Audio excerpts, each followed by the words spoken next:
Perfecto, buenísimo. Entonces, primero que nada, gracias por sacar el espacio para estar acá. Mi nombre es Eduardo Sojo, arquitecto de soluciones en Databricks. Mi compañero David Thomas, Senior Solution Engineer también en Databricks.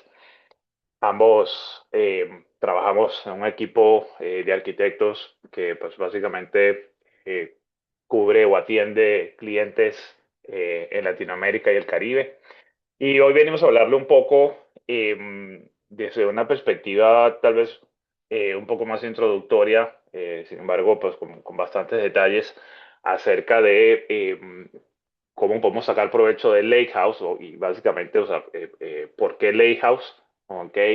Y cómo esto en conjunto con Delta, formato Delta, pues y todo lo que esto implica con su engine, definitivamente nos puede beneficiar en todo lo que es, digamos, ese proceso de, digamos, de ciclo de vida de manejo de los datos dentro del Lakehouse y específicamente en Databricks, ¿ok? Bien, antes de comenzar, nada más rápidamente, invitación, como siempre, para que se unan a la comunidad de Lighthouse que está disponible en LinkedIn. ¿Okay? Ahí pues hay bastante información, digamos, artículos recientes y pues también pueden eh, postear sus dudas o comentarios. Ok, ah,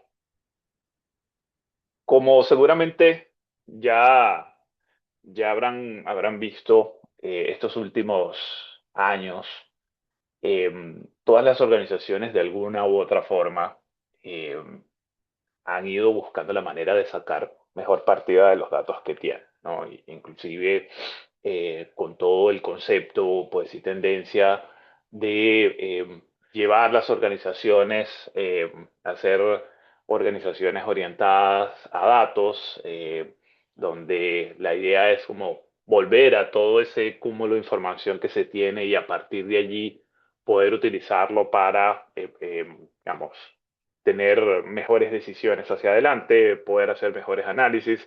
Entonces, esto lleva a que, pues en esa línea, muchas organizaciones han intentado, digamos, armar esa estructura o ese camino que los lleve en esa línea, ¿no? Y que a su vez eh, esto les permita, vamos, mantener ese equilibrio entre poder sacar provecho máximo de los datos, pero también respetando pues todos los temas de gobernanza y seguridad.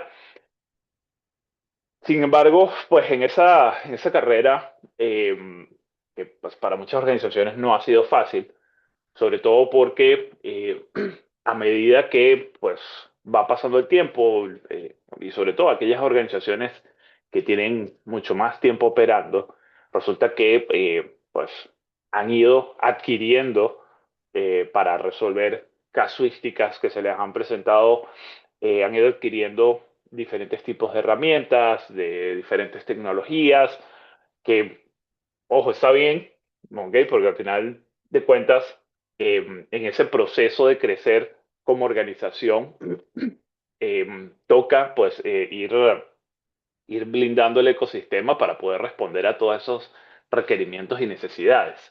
¿Ok? Sin embargo, esto en algún punto lleva a que tengo un mapa de aplicaciones, de procesos, de tecnologías totalmente fragmentado, donde en su momento se adquiere una herramienta para hacer análisis de datos, por otro lado adquiere una herramienta para llevar mis bases transaccionales, por otro lado para temas de aplicaciones, por otro lado para temas de streaming y tal vez más reciente, por otro lado, herramientas que me ayuden, digamos, a acelerar el proceso de adopción de inteligencia artificial. Entonces, al final, tengo un ecosistema totalmente, digamos, aislado y aunque lo voy relacionando de alguna forma, digamos,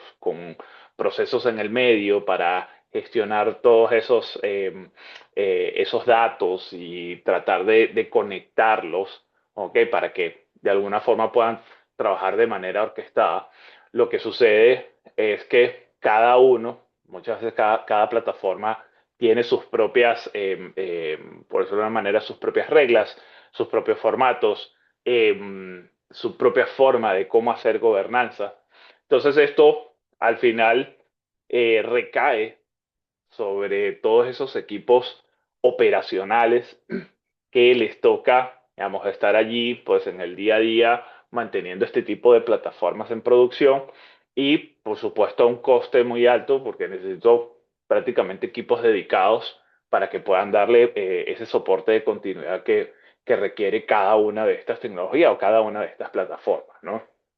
Y esto justamente, vamos, al no poder juntarlas, todas estas plataformas o tener una integración transparente de todas estas plataformas, me lleva a que también entonces las políticas de seguridad son por plataforma.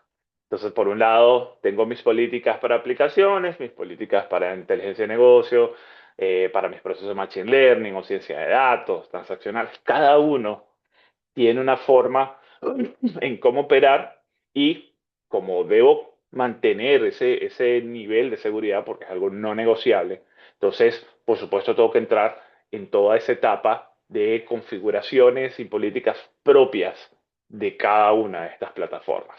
Entonces, cada una se va convirtiendo como, digamos, en un pequeño reinado. Sin embargo, para los equipos operacionales representa una labor, digamos, uno a uno con cada una de estas plataformas para poder operarlas. Y a su vez, cuando digo, bueno, vamos a intentar automatizar, ¿ok? Para poder ser mucho más productivos, poder apoyarme, digamos, inclusive en procesos RPAs o ahora con agentes, poder, digamos, hacer flujos completos que me ayudan en esa operación. Entonces también me implica lidiar con diferentes formas y maneras de conectarme o de utilizar cada una de estas plataformas. Esto sin contar todo el esquema relacionado con permisos, grupos, usuarios, funcionalidades que debo gestionar en el medio para que todo esto de alguna otra forma pueda estar balanceado, pueda existir, ¿no?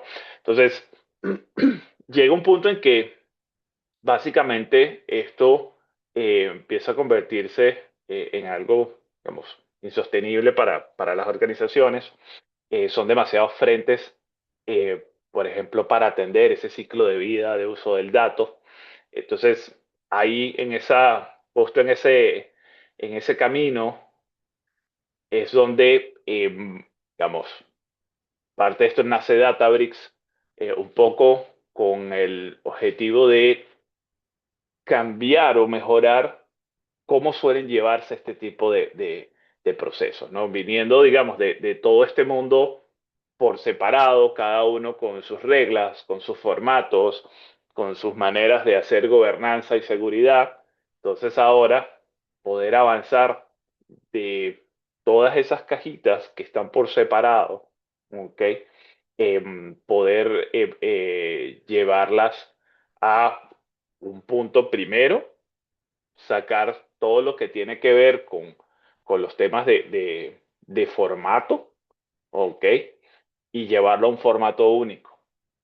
Que esto me permita, indistintamente de todos esos elementos que tengo arriba, poder trabajar con mis datos en un formato unificado y que fácilmente yo lo pueda utilizar en las diferentes experiencias, en los diferentes puntos de ese ciclo de uso del dato. Por otro lado, entonces también todos esos elementos de gobernanza que son necesarios para yo poder determinar quién, cómo, cuándo va a consumir los datos, Entonces es ahí donde buscamos centralizar todos esos detalles para manejarlo de una manera unificada. Entonces, que todas esas reglas, digamos, gestión de usuarios, permisos, políticas, todo lo que esté relacionado con la gestión de esas diferentes capas o experiencias en el uso del dato, definitivamente esto yo lo pueda llevar de una manera centralizada. Luego de esto, buscamos entonces también extraer todas esas funcionalidades que están sueltas, ¿ok? Que normalmente están presentes en diferentes tecnologías, plataformas, consolidarlas basados en ese formato abierto de los datos, basados en esa gobernanza unificada. Entonces, subir esto a un nivel donde, utilizando todos estos elementos, yo pueda tener ahora sí mis estructuras de datos, mis modelos, mis archivos, mis libros de código, visualizaciones, todo lo que yo vaya a trabajar, tenerlo dentro de este contexto, donde de manera transversal vamos, voy a tener ese control de acceso, pero también capacidades de descubrimiento centralizado, manejar ese linaje, llevar, algo súper importante, llevar ese control de costos de todo lo que está sucediendo, ¿ok? Y qué tanto puedo asignarle a cada uno de estos recursos para que utilicen, por supuesto, incluyendo elementos de monitoreo, auditoría, seguridad y, por supuesto, una manera controlada de cómo compartir esa información si definitivamente es parte de los requerimientos que tengo, ¿no? Bien, y vamos, en toda esa vamos, experiencia unificada, hoy en día, con todo lo que es por decirlo de alguna manera, el auge de inteligencia artificial, específicamente inteligencia artificial generativa, y ahora esa capacidad de poder construir agentes, donde la idea es que esos agentes puedan, vamos, hacer acciones completas, incluyendo razonamiento, que me permitan sacar provecho de esos datos o ayudarme a operar sobre esos datos. Entonces, también, vamos, para que esto no sea un elemento aislado, entonces acá abrimos un bloque más, incorporamos un bloque más que justamente sea como un fundacional transversal que me dé soporte a todas esas capacidades de inteligencia artificial dentro de la plataforma. Todo esto nuevamente, vamos, trabajado con una gobernanza unificada que toma los datos de formatos abiertos o formatos estandarizados que facilitan, por supuesto, digamos, tener un mejor control y reducir la dependencia hacia una tecnología en específico, ¿no? Para trabajar la información.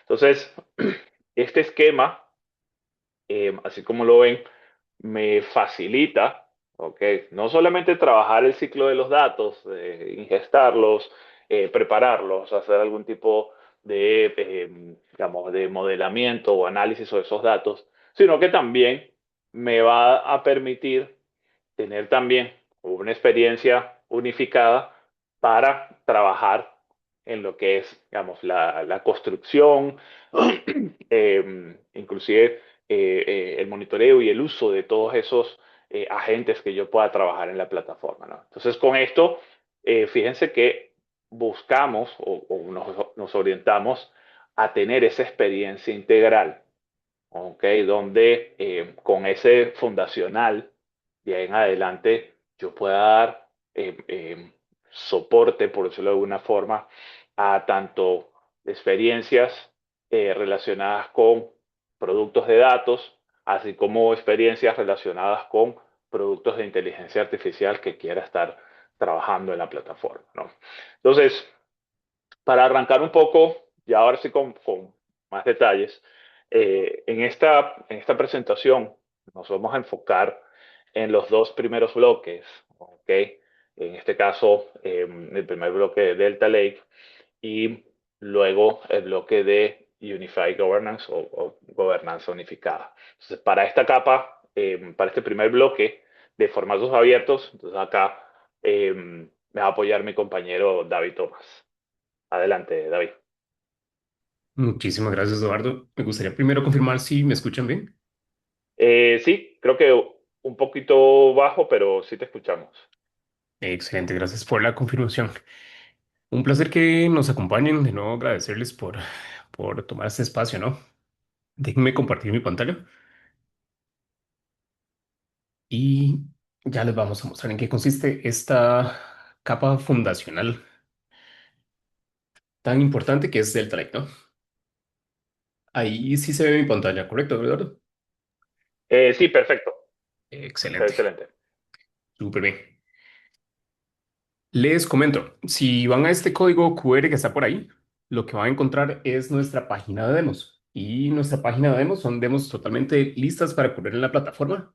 Al puro final les vamos a dar un par de tips también de un buen lugar para correr todo este tipo de demos.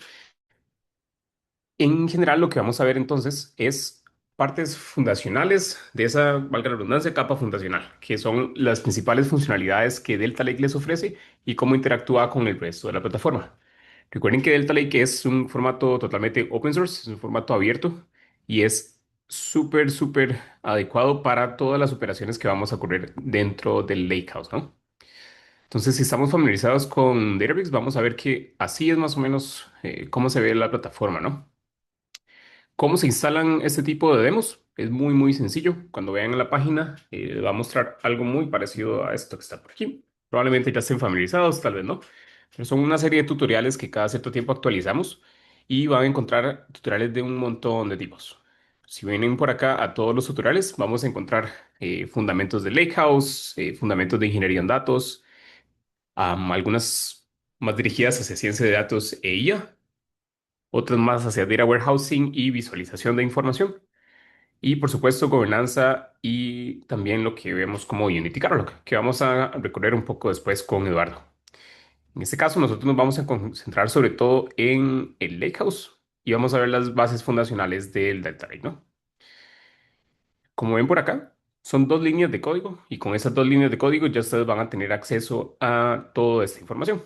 Lo primero que vamos a hacer es instalar un paquete que viene por defecto en Databricks que se llama DBDemos y posteriormente ustedes le van a indicar cuál es la librería que ustedes quieren usar o cuál es la demo que ustedes quieren correr. Me devuelvo un poco para el Delta Lake y una vez que nosotros corremos este proceso, se van a instalar una serie de notebooks. Este en específico es la introducción al formato Delta Lake, ¿no? Entonces déjenme hacer esto un poquito más grande y ahí deberíamos poderlo ver con detalle. ¿Por qué decidimos traer esta demo en específico? Vamos a cubrir dos de los cinco notebooks para luego concentrarnos sobre todo en Unity Catalog, pero estos dos notebooks nos van a explicar conceptos bien interesantes. Primero, ¿cuáles son las capacidades del formato Delta? Lo primero que todo, bueno, primero podemos mencionar todo lo que son las transacciones de tipo ACID, ¿no? Atomicidad, consistencia, isolación y durabilidad de todas esas transacciones que se están dando. El soporte que tenemos para delete, update y merge. Cómo podemos en una sola tabla unificar tanto cargas de tipo batch como cargas de tipo streaming. Cómo podemos hacer time travel, que es esa funcionalidad en donde podemos ver cuál era el estado de mi tabla en un momento dado en el tiempo. Podemos hacer generación de clones, en donde lo que hacemos es referenciar una tabla lógicamente sin necesidad de copiar todo el contenido de la tabla en caso de que yo quiera experimentar con estos cambios en esa tabla. O, por qué no, traer una tabla a su estado, ¿cómo llamarlo? Estable, que queramos en un momento, o inclusive traerla desde lo que llamaremos la papelera, ¿no? Una operación muy similar que es, por alguna razón, eliminé por error en un asset o algún activo, ¿cómo lo puedo traer de nuevo a la realidad? Otro par de conceptos que podemos ver por ahí es el Change Data Flow y cómo aumentar el rendimiento de los queries, que va a ser la segunda parte de la sesión, que yo les voy a mostrar. Entonces, si vamos a este link, nos va a llevar a este primer notebook que ya yo tengo por acá. Entonces, como les decía, las demos son totalmente completas. Ellos van a instalar una serie de recursos, van a desplegar ciertos activos, van a traer información y lo que nos van a hacer es emular algún proceso que queramos ver. En este caso, lo que vamos a emular es desde cero cómo podemos construir una tabla según yo lo necesite. Por ejemplo, aquí utilizando Python, vamos a indicar en dónde es que está nuestra información. Entonces, dinámicamente, según el catálogo que yo vamos a usar, si no estamos familiarizados tal vez con esos conceptos, cuando veamos la segunda demo vamos a entenderlos totalmente con lo que Eduardo nos va a comentar. Pero en general, un catálogo es la unión lógica de más alto nivel que tenemos en Databricks para almacenar nuestros activos de datos. Activos como tablas, modelos, volúmenes, vistas, todo eso lo vamos a almacenar lógicamente dentro de catálogos. Y en este catálogo que están viendo por acá, yo tengo un volumen. Un volumen es una ubicación en nube, ya sea un blob storage, un S3 bucket o un bucket de GCP. Es alguna ubicación que ustedes definan como volumen.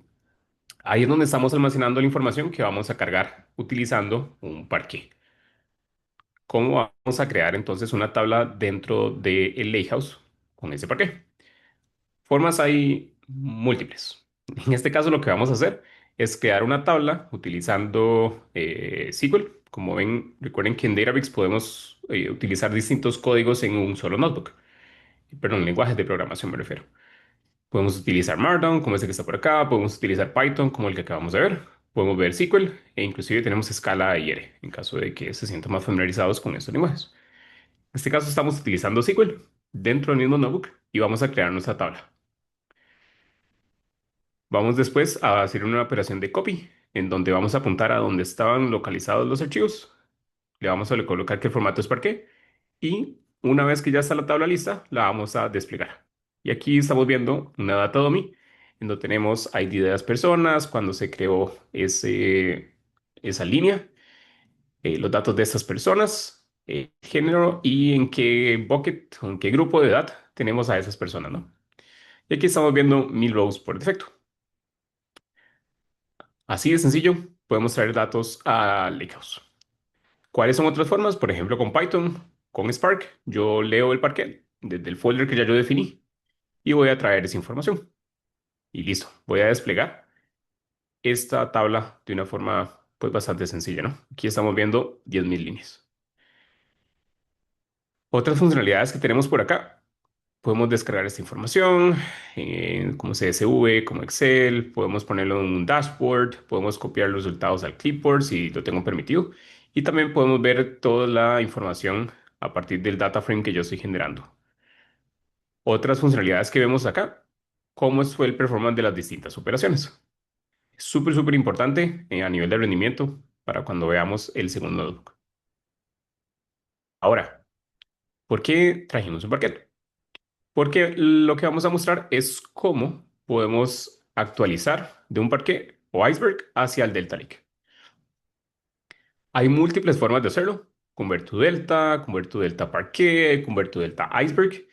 En este caso, no lo vamos a hacer porque ya por defecto yo creé la tabla como Delta, pero eso es un ejemplo de cómo fácilmente podemos mejorar nuestra capa de información, ¿no? Cómo materializamos esa información. Pasando ahora a estrategias de funcionalidades, como por ejemplo tenemos en una misma tabla cargas de tipo batch y cargas de tipo streaming.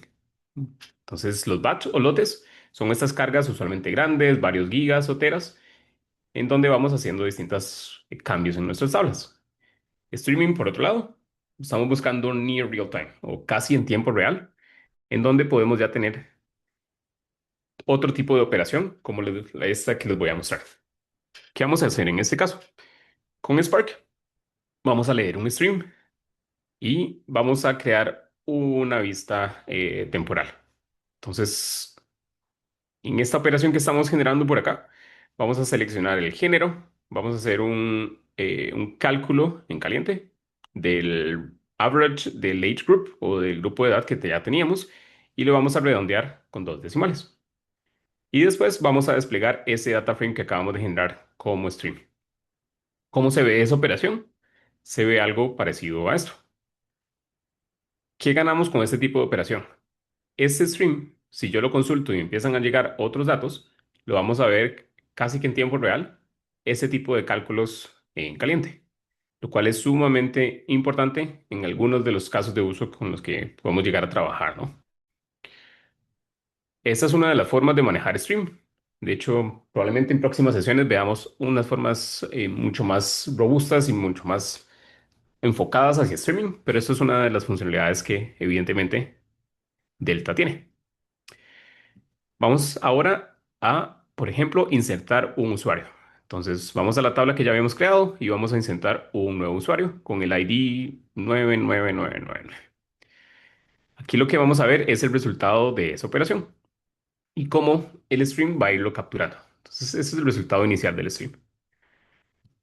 Vamos a insertar un usuario.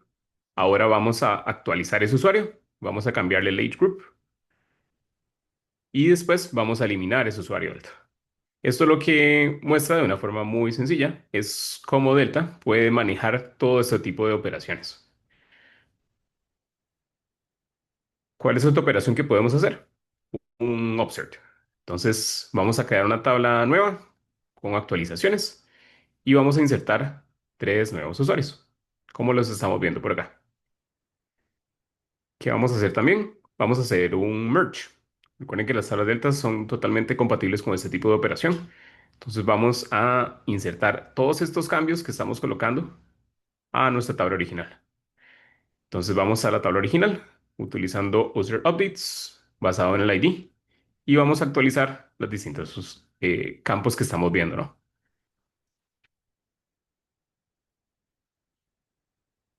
Voy a pasarme ahora a otro concepto, que es cómo podemos asegurar calidad de datos con los constraints. Recuerden que el formato Delta en general tiene ciertos tipos de constraints. Uno de ellos es, por ejemplo, not null. Entonces, ¿cómo lo podemos cambiar? Vamos a crear nuestra tabla. Eso también lo podemos hacer desde el inicio que la creamos, pero en este caso vamos a hacer un alter table y vamos a añadir el constraint ID not null. Y lo que vamos a chequear es que el ID evidentemente no sea nulo, como indica el nombre del constraint, ¿no? Entonces vamos a emular cómo se vería esa operación. Vamos a insertar un usuario en la misma tabla y vamos a colocar el ID como nulo. Por supuesto, lo que esperamos es una excepción, como estamos viéndolo por acá. Esa es una de las formas bastante sencillas de cómo podemos asegurar nuestra calidad de datos a nivel de inserciones o actualizaciones, ¿no?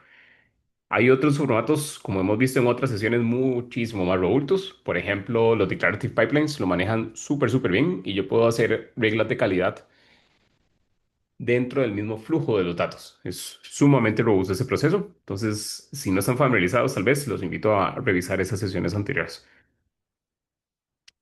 Vamos ahora a mencionar otra de las funcionalidades que tiene Delta, que es el time travel. Esta funcionalidad les indicaba, nos permite ver un estado de la tabla y obtenerla según yo lo necesite, basado en versiones y basado en timestamps. ¿Para qué yo haría eso? Por ejemplo, puedo auditar cambios en los datos, puedo reproducir experimentos, reportes y los famosos rollbacks, ¿no? Por error, hicimos un cambio en una tabla y ahora tenemos que volver al estado, digámoslo así, estable que buscamos. ¿Cómo podemos lograr esa funcionalidad? Podemos introducir un timestamp específico.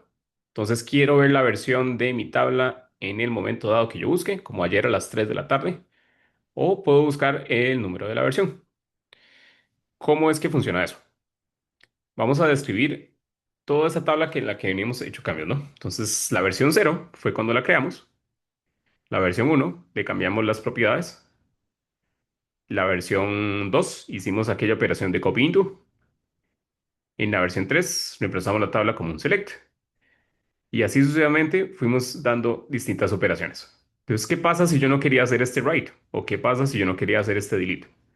Yo lo que puedo es venir a la versión anterior o al timestamp anterior donde se dio esta operación.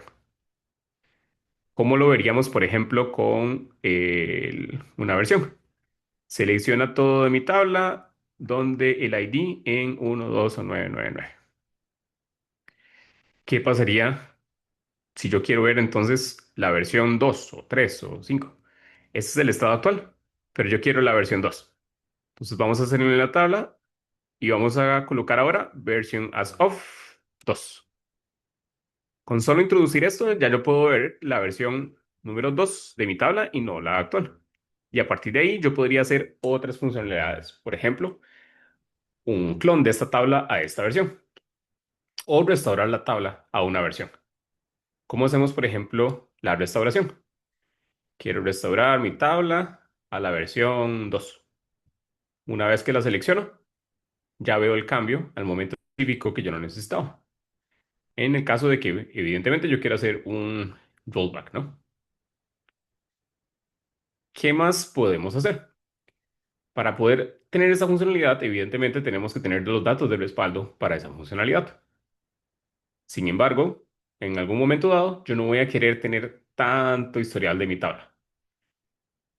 Acá entonces introducimos un concepto que es el vacuum. Es una de las operaciones de mantenimiento de mis tablas delta y lo que vamos a hacer es definir a partir de qué momento ya yo no necesito toda esa metadata porque simplemente no es el caso de uso o el caso de uso simplemente no lo requiere. ¿Cómo podemos hacer eso entonces? Podemos hacer vacuum de mi tabla y retener, por ejemplo, las últimas 200 horas. Y fuera de eso, ya yo no quiero absolutamente nada más.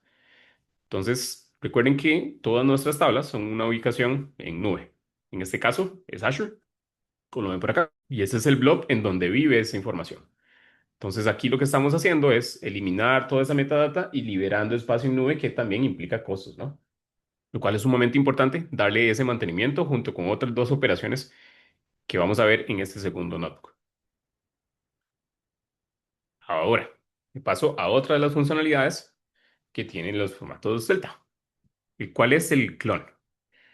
Los clones, básicamente, es poder tomar el estado de un momento dado de una tabla, ya sea apuntando a esa tabla de forma lógica o literalmente rematerializando esa información de nuevo. ¿Cuáles son entonces esas dos formas de operación? La primera es el deep clone. Ese deep clone va a copiar toda la tabla y lo vamos a colocar en otra locación.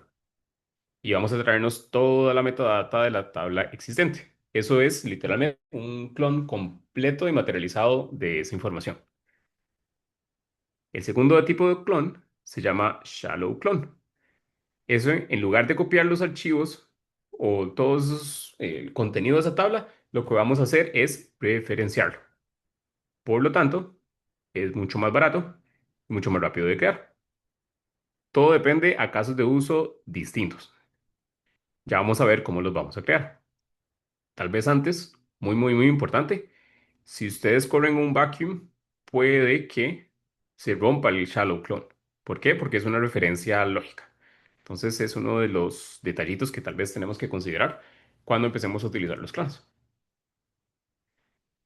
¿Cómo funcionan los clones? Vamos a crear una tabla, vamos a hacer un shallow clone de nuestra user delta con la que hemos venido jugando y lo que vamos a copiar es la versión 2. Y aquí podemos ver que se comporta como cualquier otra tabla, ¿no? Tiene el mismo rendimiento, simplemente estamos apuntando referencialmente a esa tabla. ¿Qué pasa si yo más bien quiero hacer un deep clone? Quiero tener dos tablas totalmente separadas para hacer experimentos o cambios en mi segunda tabla o en mi primera tabla. Vamos a crear una tabla que se llame UserData Clone Deep y lo que en este caso vamos a correr es un deep clone de la tabla fuente. Y listo. Esta operación te va a tardar un poquito más. Vean que, por ejemplo, duró 1.4 segundos aquí porque tuvo que rematerializar toda esa tabla, pero son tablas absolutamente distintas.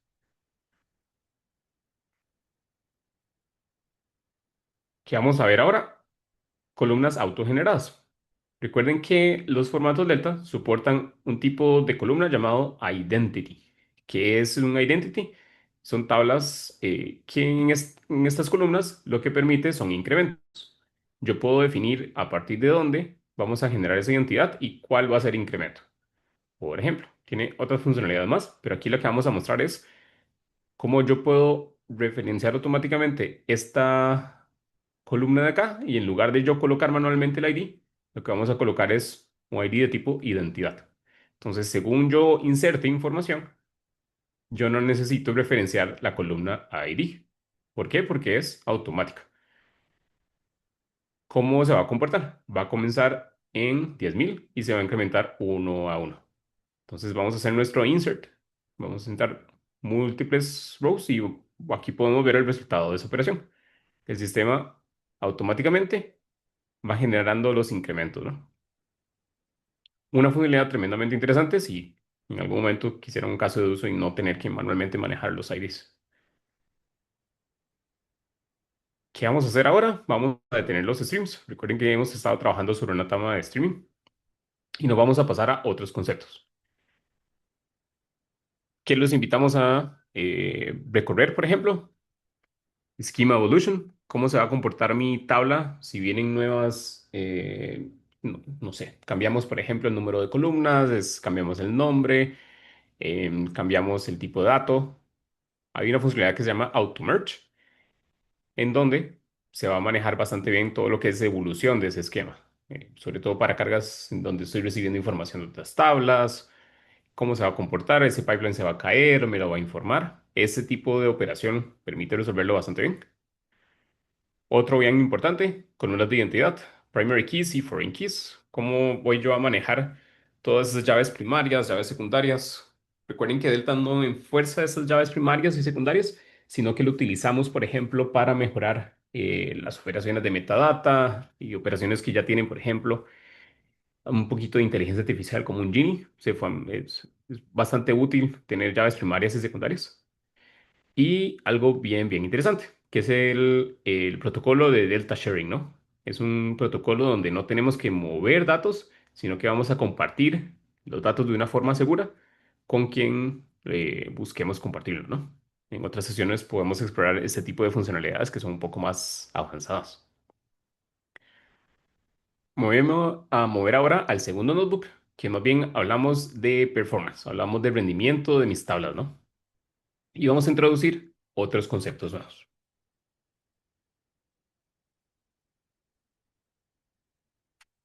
¿En qué consiste una de las funcionalidades más interesantes que tiene la plataforma, diría yo, en cuanto al rendimiento? ¿Cómo podemos hacer que nuestras operaciones corran de una forma muchísimo más eficiente, mucho más rápida y, por tanto, mucho menos costosa, ¿no?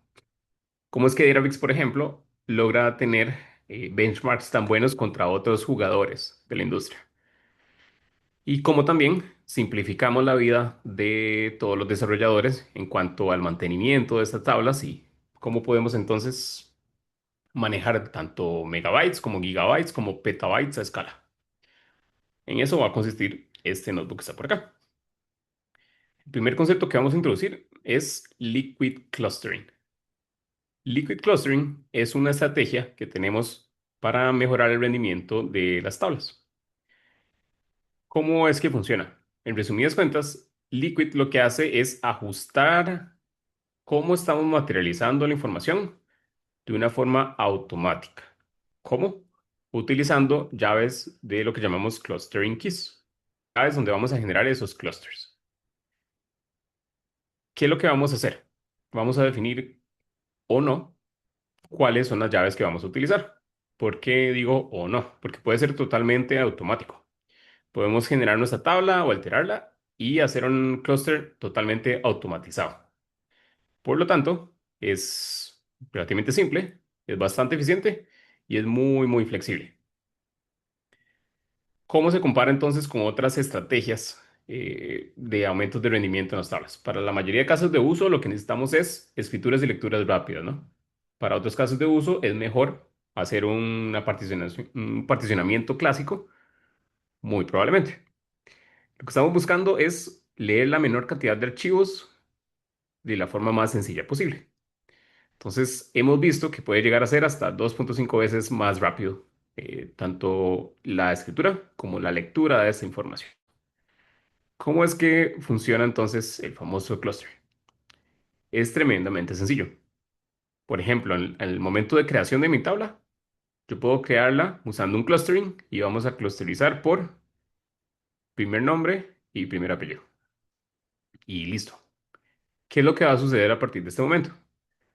Delta automáticamente va a generar el tamaño adecuado del clúster. No es algo muy parecido a una partición, entonces de la partición, según estas dos columnas.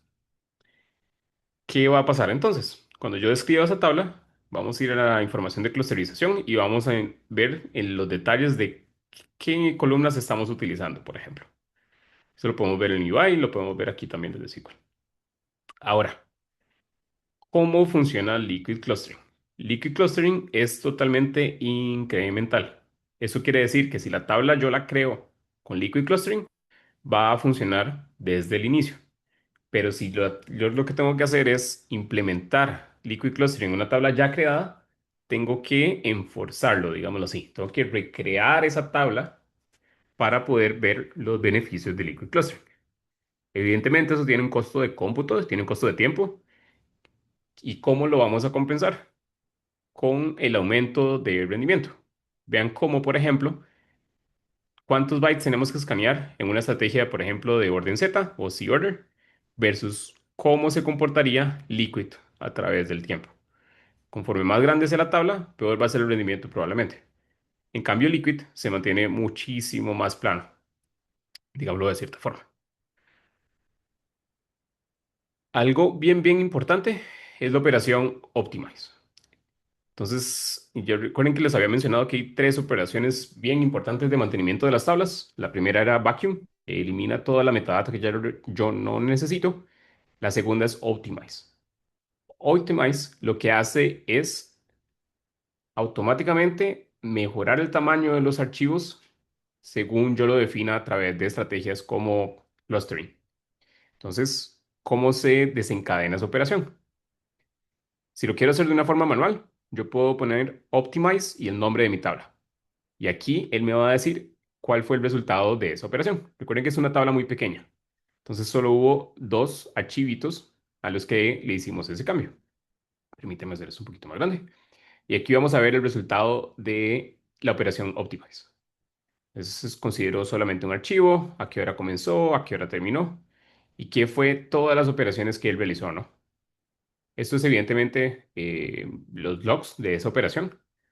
Pero eso es justamente lo que recomendamos hacer para mantener la tabla corriendo de la forma más óptima posible. De ahí su nombre, ¿no? Optimize. La segunda operación, vacuum. Vacuum nos va a permitir eliminar toda esa información que ya yo no requiero de metadata. Ahora, ¿qué pasa entonces cuando yo logro hacer ese clustering? Liquid clustering está indicado, por ejemplo, para operaciones puntuales donde yo necesito un primary key o una columna específica al hacer mis filtros. Por ejemplo, aquí estoy trayendo mi tabla y voy a filtrar donde el primer nombre sea Teresa. Si yo no hubiese probablemente utilizado Liquid Clustering, tendría que recorrer toda la tabla para poder encontrar Teresa. En este caso fue muchísimo más rápido este select from. Entonces recuerden que si ustedes hacen clic en una de las operaciones, pueden desplegar el query profile. ¿Qué es el query profile? El que me dice todas las operaciones que tuvieron que darse para yo poder obtener un resultado, digámoslo así. Entonces, en este caso, recuerden que la tabla era muy chiquitita, pero si vemos aquí en archivos y particiones, cuántos archivos tuvo que leer, cuántos archivos se saltó y cuántas particiones tuvo que leer, es donde vamos a apuntar sobre todo a tablas más grandotas. Este evidentemente es una tabla muy pequeña, entonces no vamos a ver tal beneficio de pronto, pero conforme las tablas sean mucho más grandes, sí vamos a notar el beneficio del liquid clustering, ¿no? Porque de nuevo va clusterizando la información de una forma dinámica. Algo bien interesante es que se mantiene en el tiempo. Liquid clustering funciona en términos generales haciendo árboles de decisión. Entonces, esos árboles de decisión es donde yo voy materializando esa información y el sistema automáticamente va determinando dónde colocar la información en cada uno de los clusters. Ahora, ¿qué pasa si yo cambio de opinión? Realmente necesito ahora clusterizar mi información por otra columna. Yo puedo alterar mi tabla y ahora defino cuáles son las nuevas columnas. Algo muy importante. Esto no reescribe toda la información, sino que a partir de este momento, el clúster ahora se define con esta nueva columna. Bien, bien importante. ¿Por qué? Porque nos vamos a evitar ese tipo de operación que requiere de nuevo cómputo. Y sino que a partir de ahora, conforme vayamos insertando nueva información, los clústeres van a responder a esta nueva determinación, digámoslo de alguna forma. ¿Qué pasa si yo ya no necesito liquid clustering? Lo puedo deshabilitar. Entonces, altero mi tabla y cluster by none toma estos cambios y los revierte, digámoslo de alguna forma. ¿Qué es una funcionalidad bien, bien interesante que tenemos ahora? Cluster by auto. Recuerden que Unity Catalog está anuente de todas las operaciones que tenemos en el Lakehouse. ¿Qué entonces vamos a hacer?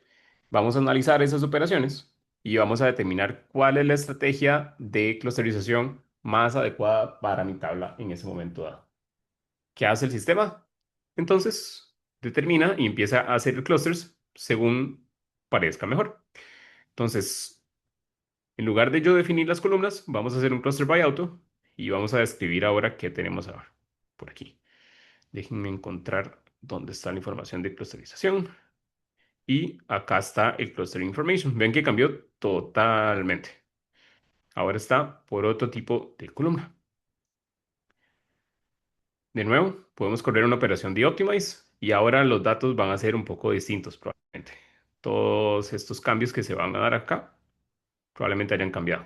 Recuerden que antes teníamos un párrafo bien grandote, ahora ya no tenemos tantos archivos por aquí. Ahora, ¿qué podemos hacer si no queremos usar liquid clustering? También se puede hacer sin problema. Optimize es el comando que va a permitir compactar todas las operaciones. Vean, por ejemplo, que si yo optimizo mi tabla, añadió un archivo y removió 8. ¿Por qué? El sistema determina cuál es el tamaño adecuado de mi información. Entonces vean que aquí lo que estamos haciendo es añadir un solo archivo y quitar 8. O sea, los compactamos todos en uno solo. Recuerden que Delta brilla muchísimo por su capacidad de compactar, ¿no? Hemos visto, por ejemplo, como si lo compara contra un archivo bastante ineficiente como un CSV, llega a ser hasta un 90% más compacto cuando utilizo Delta, ¿no? Igual que Parquet, son formatos bastante, bastante eficientes en términos de compactar información. Para terminar, me gustaría nada más mencionar Predictive Optimization. Predictive Optimization es bien, bien importante. Es una de las operaciones donde las tablas manejadas por Unity Catalog, que es un concepto que ya Eduardo va a reforzar, permite hacer de forma automática. ¿En qué consiste? En que las dos operaciones que ya les mencioné, Optimize y Vacuum, además de una tercera, que es Analyze, corren totalmente de forma automática. ¿Qué quiere decir eso? Me desentiendo de todo el mantenimiento de mis tablas y dejo que el sistema lo haga de la forma más adecuada. ¿Cuál es esta tercera operación? Estadística. Esto lo que hace es hacer de forma incremental la actualización de mis estadísticas para mejorar el performance. Los invito a revisar si tienen alguna duda específica y si no, lanzarla en el chat. Si tienen dudas específicas de alguna de estas operaciones, de liquid clustering o de alguna de las funcionalidades que ya hemos visto, con muchísimo gusto para eso estamos. Y eso sería este par de demos. No son demos tan interactivos, pero recuerden que son la fundación de un sistema que corra de la forma más adecuada posible. Hemos visto casos de éxito bien, bien interesante para mejoras de rendimiento con Liquid Clustering, claramente a nivel de industria, ¿no? Que son los clientes que Eduardo, yo y mis compañeros vemos. Perfecto. Vuelvo a la pantalla, Eduardo. Muchas gracias, David. Ahí hay algunas consultas en el Q&A. Entonces, ahí si pues, le vas echando un vistazo mientras yo levanto por acá. Perfecto. A ver. Bien, les voy dejando en el chat em, la URL de la demo. Permítame un segundo para compartir pantalla.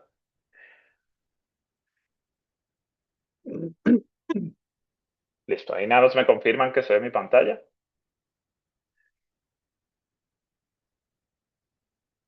Sí, Sí, Ah, perfecto. Excelente. Entonces, básicamente la URL que le dejé en el chat es, digamos, un product tutorial, ¿ok?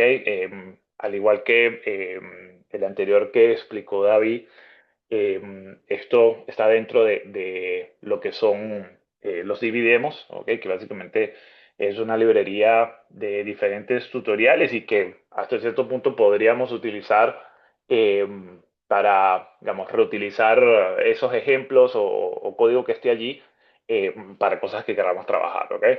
Entonces, bien, primero, les quería mostrar un poco, o sea, ya David les comentó, por decirlo de alguna forma, aguas abajo, cómo interactuamos con esos formatos de archivos, en este caso Delta, las operaciones que puedo hacer con Delta, no solamente para, digamos, la gestión de datos, agregar, actualizar, todo lo demás, sino que también para poder mantener esa... em, ese uso de estos archivos optimizados de la mejor manera posible, ¿no? Y que efectivamente, a medida de que vaya creciendo la volumetría en nuestras tablas, todo siga operando bajo, digamos, tiempos y uso de recursos óptimos, ¿ok?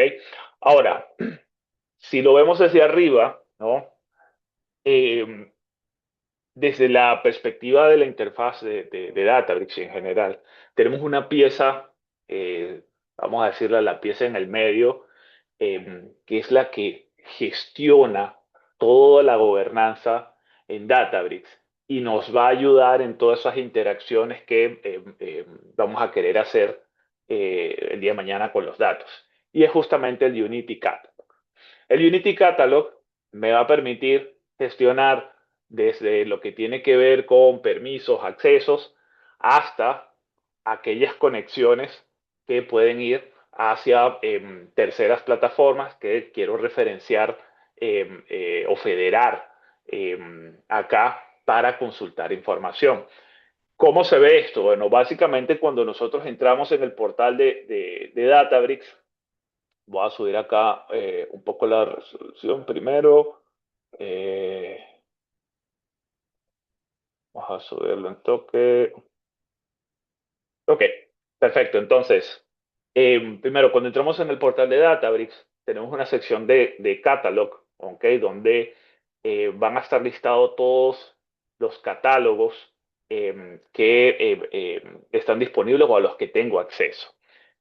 Como comentó David, el catálogo es como la pieza principal o el contenedor principal sobre el cual o dentro del cual yo voy a organizar toda mi estructura de datos, ¿ok? Donde en un siguiente nivel yo tengo esquemas, ¿ok? Que vendría, digamos, haciendo como la analogía, eh, vamos, con otras plataformas, vendría siendo, vamos, nuestra base de datos. Y por supuesto, dentro de los esquemas, entonces ya tengo todos los objetos que he construido, tablas, funciones, vistas, métricas, todo lo que pueda construir, ¿ok? Va a estar contenido dentro de ese esquema.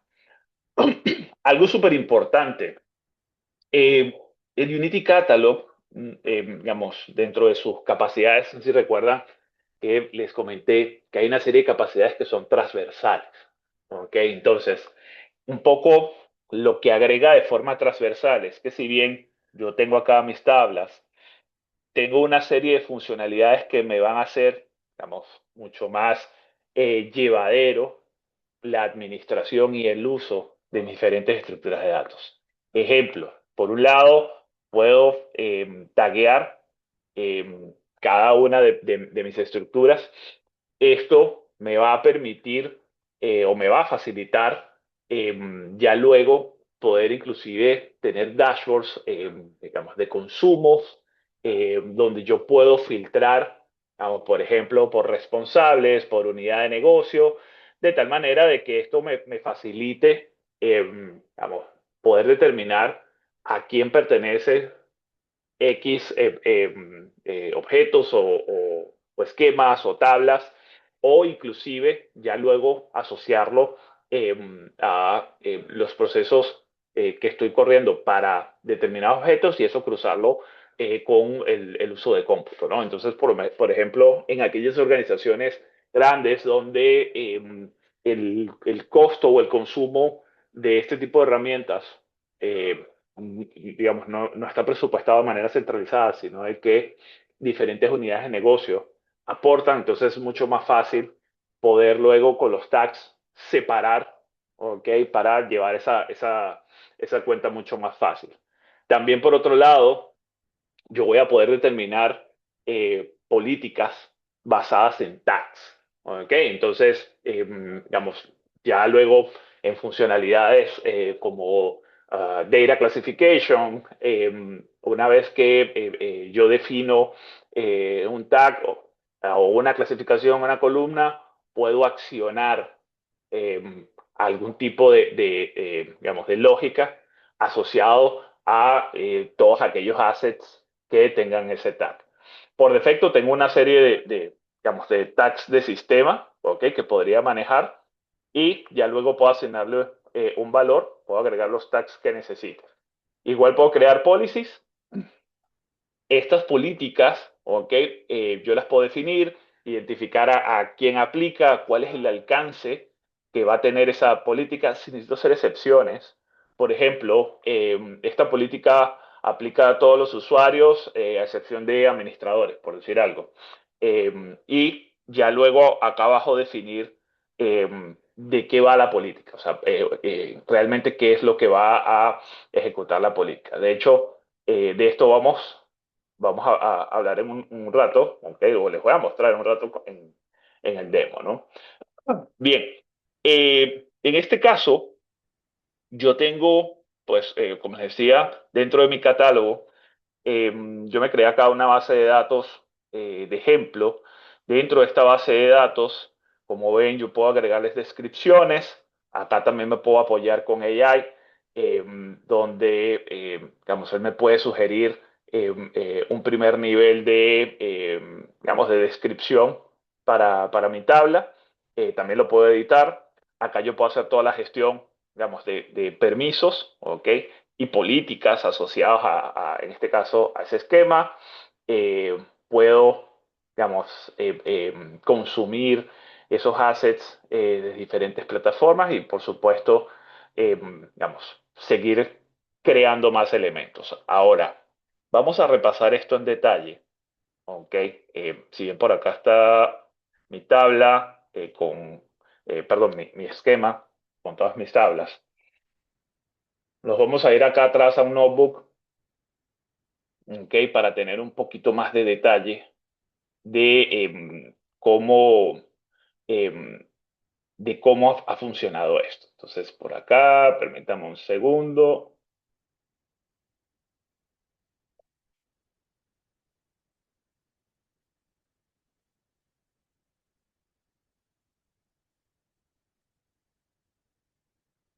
Acá lo tengo.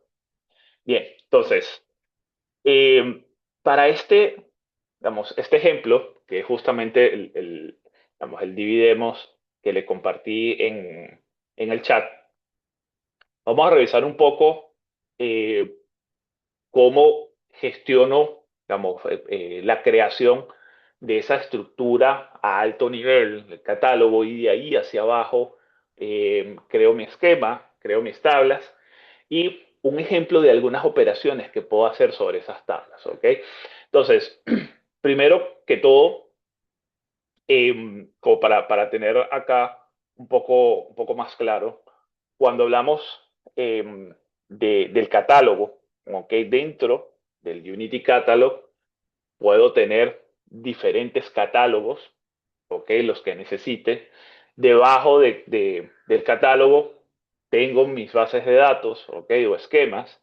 Y dentro de un esquema, entonces puedo tener todos esos objetos, digamos, que están asociados a a mis datos, ¿no? Lo que les decía, vistas, métricas. Puedo tener tablas tanto externas, cuando esa tabla básicamente apunta a a alguna fuente externa a Databricks o que no es manejada por Databricks. También puedo tener tablas manejadas que por defecto cuando yo creo una tabla dentro de Databricks, a hoy me la crea de forma manejada, es decir, según las definiciones que yo tenga en mi Unity Catalog, él va a identificar dónde se crean esos archivos deltas asociados a mi tabla y toda la gestión, ¿no? Bien, entonces por un lado, eh, eh, yo puedo crear mi esquema, ok, haciendo la validación si no existe que me lo cree, luego defino cuál es el esquema que quiero utilizar. En este caso, digamos, yo me creé ese esquema que se llama main Eduardo Sojo, que les mostraba por acá. Vamos a ver acá, justo este que está aquí.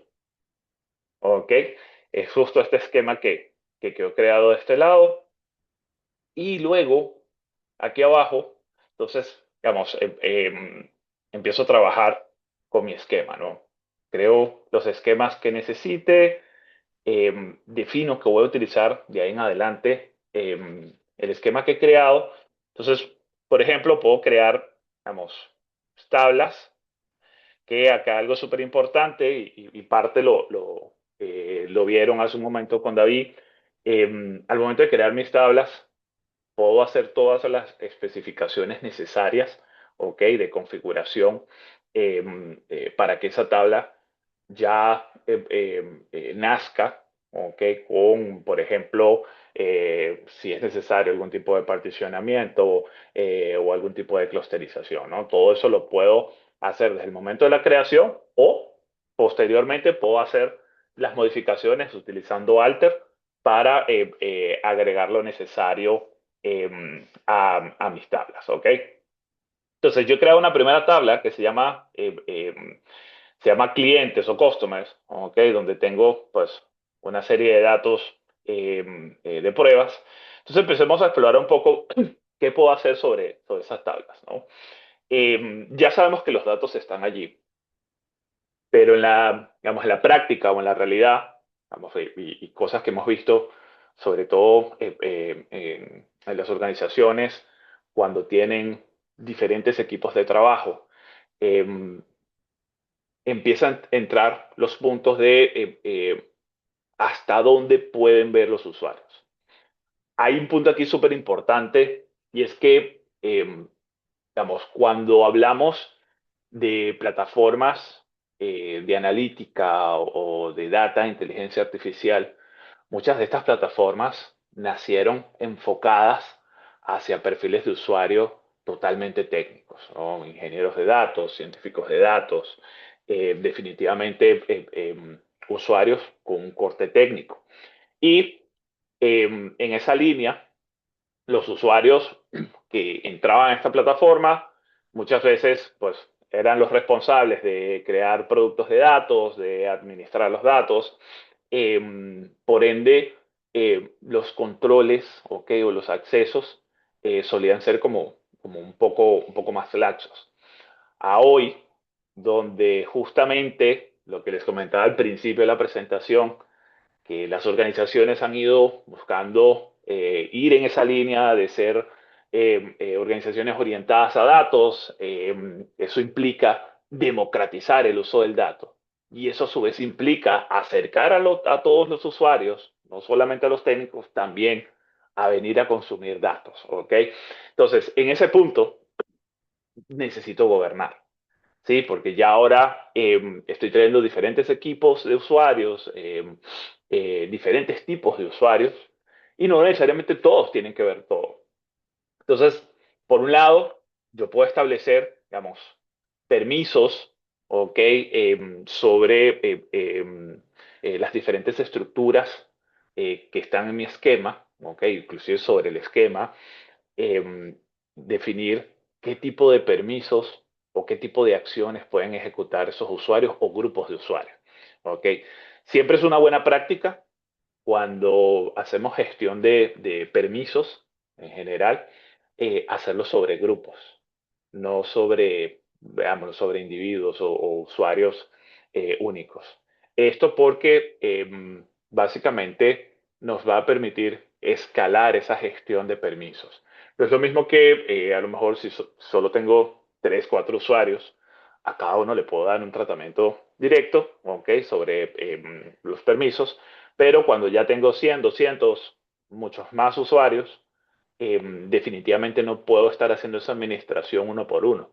Entonces, en esos escenarios, es preferible hacer ese diseño primero, que muchas veces viene heredado de mi plataforma de identidad, ¿okay? Que la puedo integrar con Databricks. Ejemplo, Entra ID, que era antes Active Directory de Microsoft, o por ejemplo plataformas como Okta, digamos, o cualquier otra que provea identidad, y poder conceptualizar en grupos, ¿ok? Que ya luego acá le puedo dar los permisos correspondientes y si el típico caso, el día de mañana sale una persona de la organización o una persona cambia de departamento, de cargo, entonces ahí sí hago como la gestión detallada para esa persona, pero si necesito gestionar accesos, ¿ok? O modificar accesos para un departamento o para un área completa, pues definitivamente me va a facilitar o lo tengo por grupos. Algo que puedo hacer en todo momento, por supuesto, tener los permisos correspondientes, es ver cuáles son todos digamos, los permisos que están otorgados y a quién. Ok, en este caso, bueno, listo, tengo un grupo de data engineers que se le ha asignado permiso de modify y también se le ha asignado permiso de consultar o select. Ok, entonces, esto me facilita, ¿ok? Esa parte más como de gestión, ¿ok? Para aquellos usuarios que les toque gestionar la plataforma, definitivamente van a tener como esa flexibilidad, esas opciones para poder trabajar permisos, luego inclusive esto asociarlo, como les comentaba, a políticas, ¿ok? Y también todo lo que tiene que ver con vamos, los tags, ¿ok? Donde a partir de los tags yo puedo definir acciones. Entonces, eh, utilizando otro ejemplo, todo lo que esté tagueado como datos sensibles, eh, los usuarios no lo pueden ver, o determinado equipo de usuarios o grupo de usuarios sí puede consultar esa información. ¿Ok? Entonces tengo toda esta parte digamos, de flexibilidad. Ahora, ¿qué más puedo hacer yo sobre esos datos que ya están allí? ¿Ok? Que previamente, digamos, ya creé mis estructuras, ya empecé digamos, a crear datos, a ingestar datos.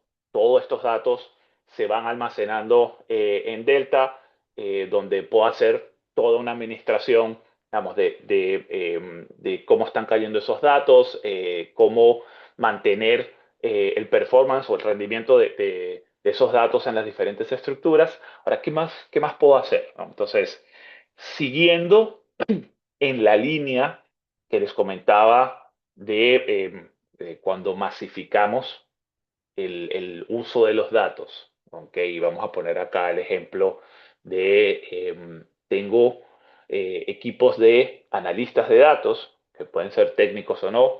Lo cierto es que ellos deben venir a consumir información que les estoy dejando en alguna capa, en alguna tabla, digamos que son ya datos preparados, datos con sentido de negocio. Entonces, perfecto, vengan, consuman esos datos, pero yo puedo controlar, entre otras cosas, más allá de los accesos, puedo controlar con dos funcionalidades qué pueden ver esos usuarios sobre esas tablas. ¿Okay? Porque muchas veces, ok, tenemos esta tabla de clientes, sí, todos necesitamos consumir esta tabla de clientes, pero no todos requerimos ver la misma información. Entonces acá tengo dos elementos de los cuales me puedo apoyar. Por un lado, tengo el Row Level Security. El Row Level Security me va a permitir, digamos, en este caso, justo basado en un control de acceso, eh, mostrar, o mejor dicho, ocultar aquellos registros que dado una condición, ok, esa condición puede ser el grupo de usuarios donde estoy, yo no los puedo ver. Imaginémonos el escenario donde tenemos un dashboard operativo, ok, de todo el negocio, estamos en distintas regiones, ok, todos consumimos este dashboard, pero no me interesa que todas las regiones vean la información de todos. Entonces, con Row Level Security, yo puedo, o en este caso Row Level Access Control, yo puedo identificar o crear una función que identifique ese componente de filtrado, ¿okay? Para que mis usuarios que se cumpla esa condición, entonces, por ejemplo, digamos, tengo los usuarios de la región A y los usuarios de la región B, entonces, cuando yo ingrese, yo puedo en esa función atachar la tabla y decir, bueno, solo los usuarios van a poder ver la región a la cual pertenece. Entonces, con eso, todos estamos viendo el mismo dashboard. Lo único es que cada usuario, ok, en este caso, viniendo de los datos que tengo en mi tabla, si yo consulto mi tabla, cada usuario solo va a ver la porción de los datos que corresponde según el filtro que tiene. Algo similar puedo hacer, pero a nivel de columnas, ok. En este caso, definitivamente tengo la posibilidad de dar un tratamiento a los valores que están en las columnas. Entonces, por acá, bueno, de hecho, vamos a mostrarlo más abajo. Eh, Sobre, ejemplo, sobre la tabla clientes, todo bien, pero por protección de datos no me interesa que ciertos usuarios puedan ver los números de teléfono, puedan ver información de contacto de esos clientes, entonces puedo crearme una función que enmascar esos datos y ligarlo, ¿ok? A una condición. Vamos a ver un poco más adelante entonces cómo se ve esto. Por un lado, yo puedo validar, digamos, como un primer nivel, yo puedo validar eh, a qué, o sea, si un usuario pertenece o no a un grupo. Esto es más como, digamos, para hacer, digamos, pruebas rápidas o análisis rápido sobre usuarios, sobre grupos. Entonces, vamos a comenzar por acá. Simplemente lo que estoy haciendo acá, como reseteando mi demo, quitando cualquier filtro o máscara que esté aplicado. Y aquí es entonces donde formalmente comenzamos. Entonces, les decía, tengo mi tabla de clientes, ¿ok? Con diferentes columnas. Acá no tengo ningún tipo de filtro o máscara. El usuario puede venir y consultar la información, vamos, con todos sus valores en planos. Entonces, nada más como para setear a efectos de este ejemplo, de esta, de esta tabla de clientes, básicamente tengo registro asociado a 3 países, ¿ok? En la columna country. Entonces, comencemos primero por Row Level Security, el Row Level Access Control. Por un lado, digamos, yo puedo, así como dice arriba, digamos, primero entender, en este caso, con el usuario que yo estoy corriendo, ¿ok? Y haciendo una validación de si estoy en este grupo que se llama Account Users, ¿ok? Esto es más que todo como para entender a qué grupo pertenezco. Ahora, acá es donde yo puedo definir, bueno, un poco más abajo acá, lo que les comentaba. Yo puedo crear una función que en este caso se va a llamar Region Filter, ¿ok? Donde la idea es poder filtrar, ¿ok? Según el country, ¿ok? O mejor dicho, en este caso, dependiendo de el grupo al cual yo pertenezca, ¿ok? O región, entonces, con base en eso, darle permisos a que pueda ver una región u otra. Cuando yo aplico, digamos, esta función, ¿ok? La pruebo, digamos, yo puedo rápidamente, y esto es súper bien porque digamos, puedo desarrollar esa función de filtrado con la lógica que yo necesite. No es una lógica predeterminada que está en Databricks y solo puedo hacer el filtrado de esa manera, sino que más bien puedo definir esa lógica y puedo probar mi función antes de atacharla a una tabla. Entonces, en este caso, esa función que creé, que se llama region filter, si yo le paso USA, ¿ok? Como parámetro, entonces me va a validar con respecto a mi usuario, ¿ok? Y con base en esta lógica que planteamos acá, eh, él me va a decir, ok, para Estados Unidos, si tienes acceso, pero para España, no. ¿Ok? Basado en esta lógica que está planteada acá. Bien, ya una vez que tengo, digamos, mi función lista y cumple con lo que quiero hacer, entonces ahí donde yo la voy a aplicar sobre una tabla. En este caso, la voy a aplicar sobre mi tabla clientes, tabla customer, y le voy a decir que va a haber un filtrado de registros utilizando esta función que me he creado y va a aplicar sobre la columna country. Entonces, a raíz de ahí, ya una vez que yo la aplico, ¿ok? ¿Se acuerdan que acá arriba, cuando probaba mi función, me decía que sí tenía acceso a Estados Unidos, pero a España no? Y más arriba, habíamos visto que en la tabla clientes o customers, tengo registros asociados a diferentes países.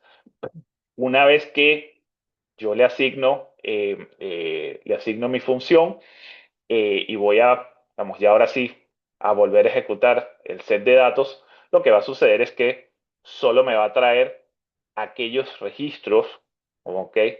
Que satisfacen la condición de esa función de filtrado.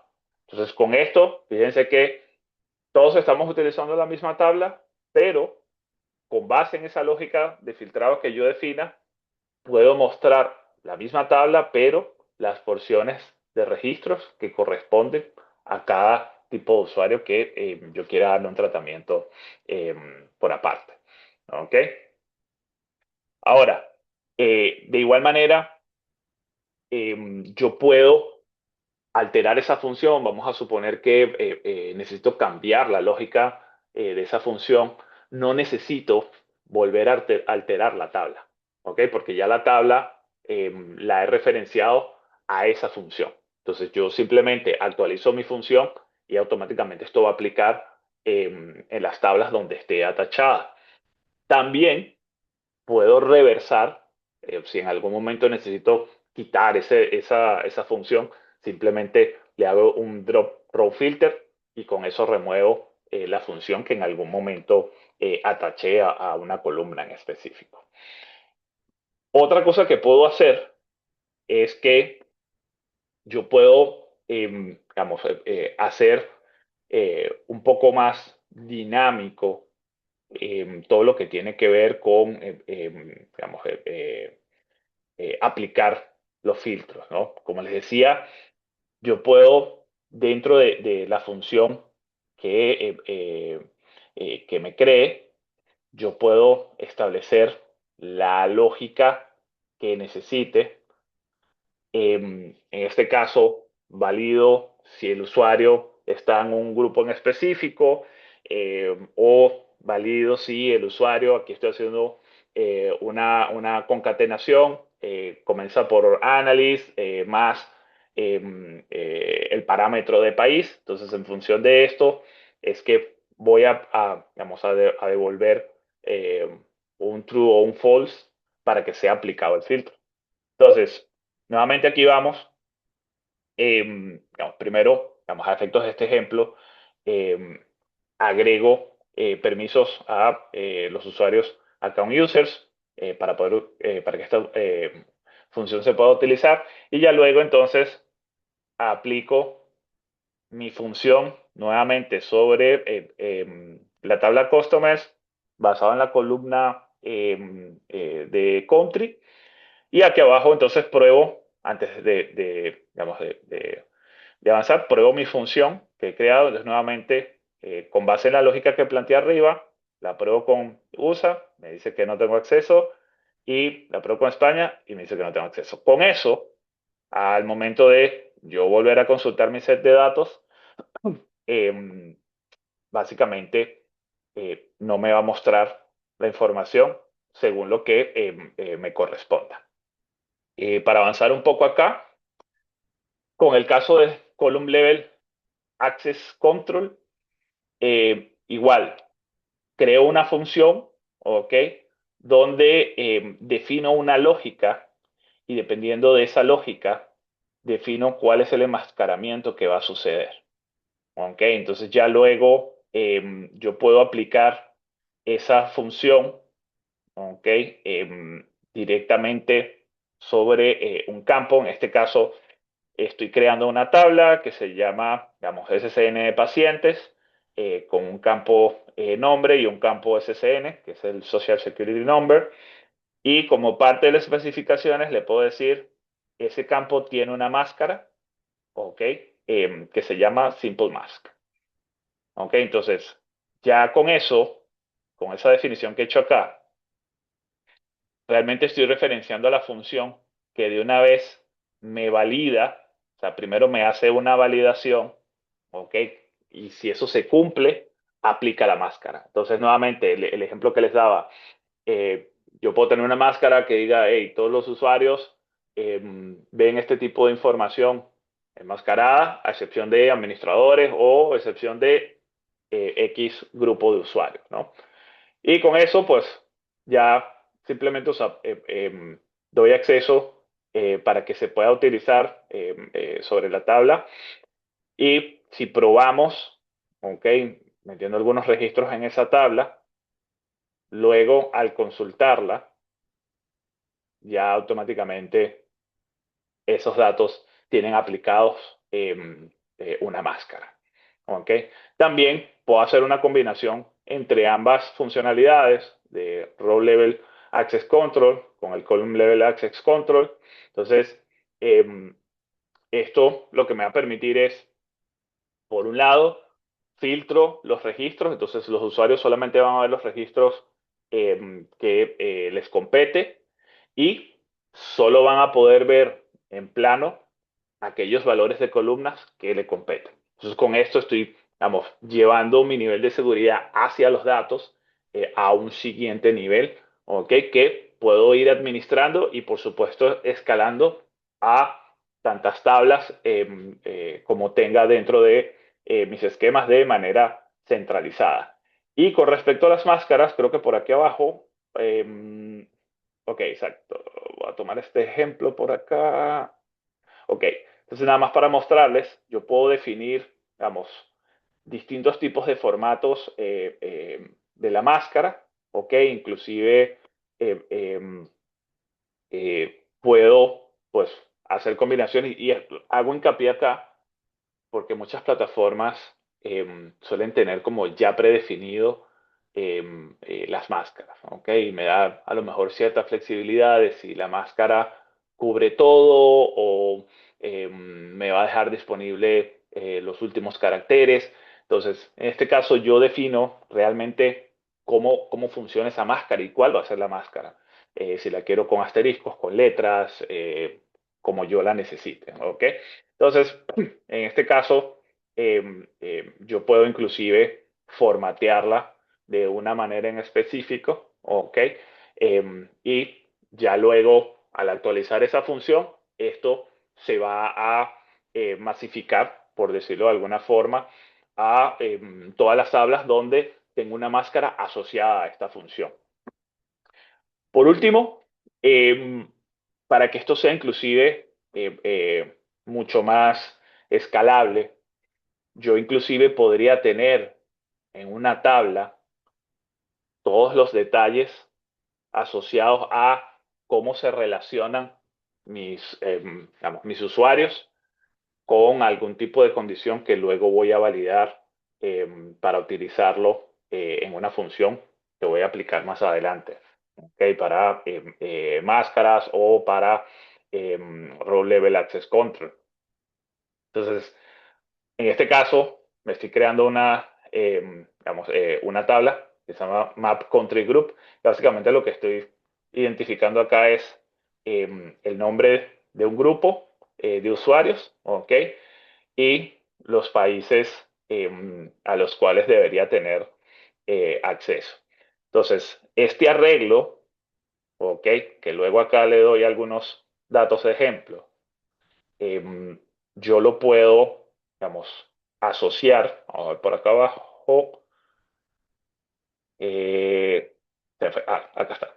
Entonces ya luego yo lo puedo asociar a mi función de filtrado, ¿ok? Donde, si se fijan, o sea, básicamente estoy eh, eh, haciendo una consulta donde estoy buscando dentro de esa tabla, ¿ok?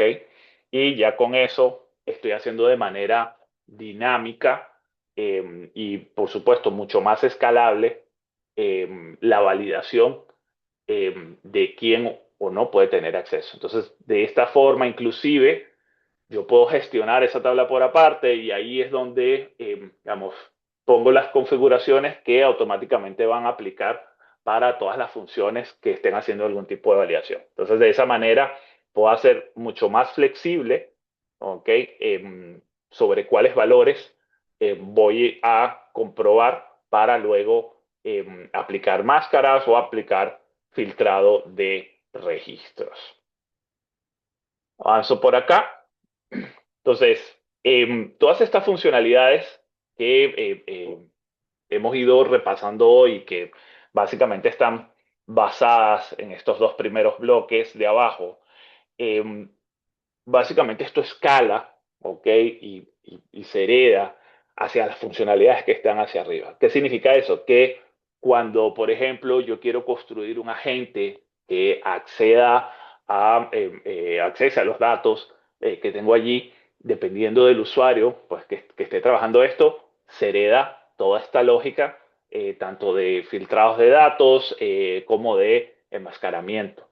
Y así esto va a ir, digamos, aplicándose hacia arriba, con lo cual yo no necesito tener que estar definiendo en cada capa o en cada experiencia según lo que vaya a construir, ya sea un dashboard, una aplicación, un pipeline de procesamiento de datos o datos que voy a consultar en el warehouse o datos que voy a consultar en mi OLTP integrado. No necesito tener que volver a especificar para cada uno de ellos cómo mis usuarios pueden interactuar con los datos, sino que esto automáticamente viene heredado de esa gobernanza centralizada que viene desde el Unity Catalog y que a su vez, digamos, corresponde a los datos que tengo en Delta Lake, ¿ok? Y en formato Delta para gestionar todo su funcionamiento. Con eso, ya casi estamos terminando. David, no sé si quieras comentar algo del Free Edition. Muchísimas gracias, Eduardo. Dame un segundo. Estoy respondiendo una duda que lastimosamente no pude entrar a, a resolver porque, no sé, crasheó. Básicamente es un, pero ya lo estamos resolviendo, no se preocupen. Free Edition. Free Edition es donde les comentaba que es factible correr no solo estas demos, sino la gran mayoría de operaciones de la plataforma. Entonces, si van a SQL, van a poder ingresar a la nueva plataforma que tenemos, que es literalmente gratuita. ¿Cuáles son los detalles? Evidentemente no recomendamos datos operativos de ninguna organización. Está diseñada justamente para experimentar nuevas funcionalidades con datos abiertos o dummy para correr este tipo de demos, pero no se limiten solo tal vez en ingeniería en datos, pueden hacer Machine Learning, pueden hacer IA, pueden hacer chatbots si quisieran, y es literalmente gratuita. Van a topar con ciertos límites de uso, evidentemente no están hechos para cargas de una empresa como tal, pero se pueden explorar todas estas demos que hemos visto, pueden explorar nuevas funcionalidades sin mayor problema. Buenísimo.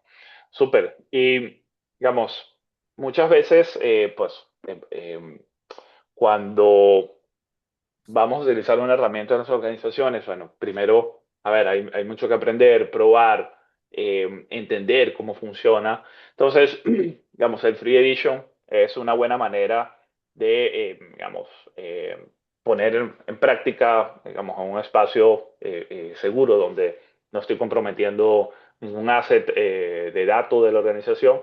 Y acá tenemos, digamos, disponibles bastantes funcionalidades y muchos de estos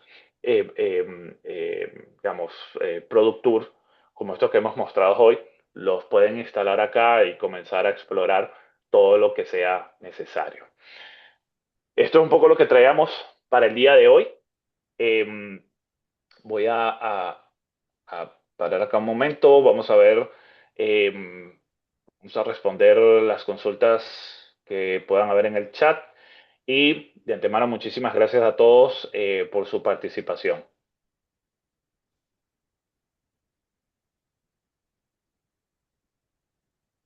Por ahí noto una consulta. Ajá. Nicolás dice, ¿desde dónde podemos configurar los grupos para usarlos en los filtros? Ok, sí, la configuración de los grupos, a ver, si bien por un lado yo puedo, digamos, crear estos grupos de usuarios directamente dentro de la plataforma y podría crear usuarios dentro de la plataforma como parte de lo que puedo gestionar el Unity Catalog.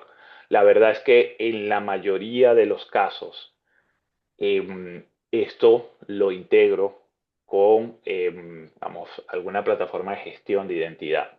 Sí, esa es la verdad. Entonces, si ese es el caso, toda la gestión, digamos, de usuarios y grupos se hace en esa plataforma de identidad y al momento de yo integrarla con Databricks, esto lo que va a hacer es exponerme esos grupos o usuarios que ya están creados del otro lado para ahora sí yo poder asignarles permisos. Entonces, en ese caso, toda esa parte de quiénes pertenecen a qué grupo o si necesito crear nuevos grupos, lo gestionaría del lado de ese gestor de identidad.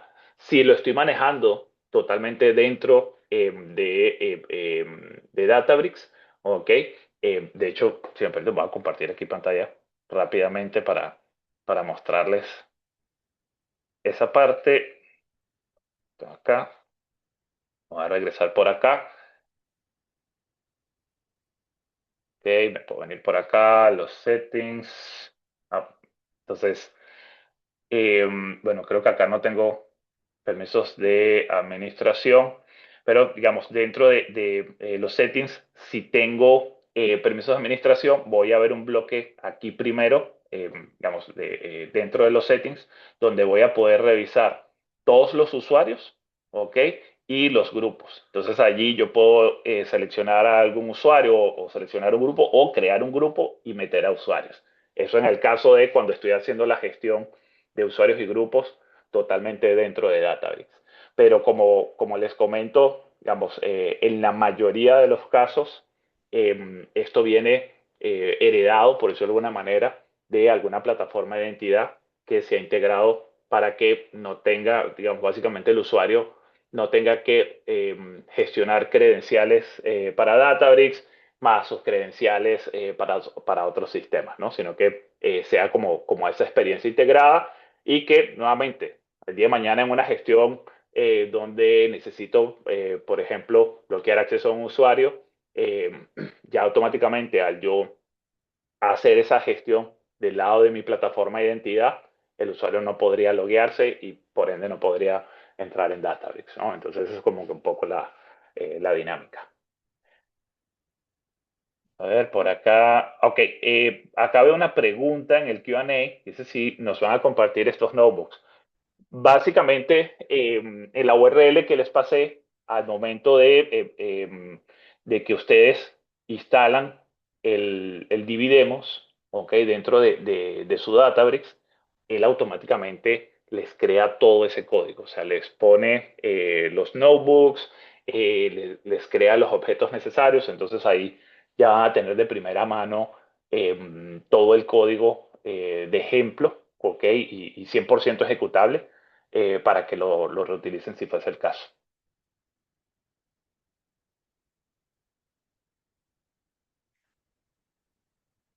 A ver, ¿alguna otra consulta?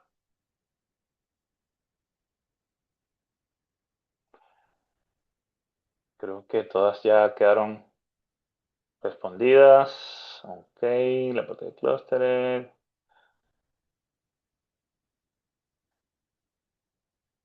Y bueno, creo que por aquí vi una que creo que quedó suelta con respecto a si los dividendos son gratuitos. Totalmente. Totalmente. Y, digamos, cada cierto tiempo se van agregando más ejemplos, ¿ok? Conforme van saliendo nuevas características en la plataforma, van saliendo nuevos ejemplos. Entonces, pues es muy rápido poder, digamos, instalarlos, por eso de alguna manera, dentro de nuestro Databricks y sacarle provecho. Bien, creo que creo que no quedan consultas. Muchísimas gracias a todos.